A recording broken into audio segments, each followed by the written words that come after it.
নতুন pay scale নিয়ে সরকারি চাকরিজীবীদের বড় সুখবর দিলেন অর্থ উপদেষ্টা। নবম পে স্কেল নিয়ে সরকারি চাকরিজীবীদের বড় সুখবর দিয়েছেন অন্তর্বর্তীকালীন সরকারের অর্থ উপদেষ্টা ডক্টর সালাউদ্দিন আহমেদ। মঙ্গলবার ২০শে জানুয়ারি সচিবালয়ে তিনি সাংবাদিকদের জানান, বুধবার ২১শে জানুয়ারি বিকেলে প্রধান উপদেষ্টার কাছে পে স্কেলের সুপারিশ জমা দেবে পে কমিশন। অর্থ উপদেষ্টা আরও জানান, সরকারি চাকরিজীবীরা খুশি হবেন এমন সুপারিশ থাকবে প্রতিবেদনে। সুপারিশের ক্ষেত্রে জিনিসপত্রের দাম এবং বাস্তবতা বিবেচনায় রাখা হয়েছে বলে জানান তিনি। বর্তমানে সরকারি চাকরিজীবীদের ২০টি গ্রেড রয়েছে।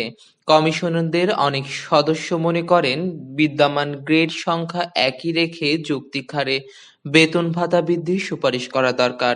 তবে এখানে ঘোর আপত্তি রয়েছে কমিশনের আরেকটি অংশের। তারা মনে করেন, গ্রেড সংখ্যা ২০ থেকে কমিয়ে ১৬টি করা উচিত।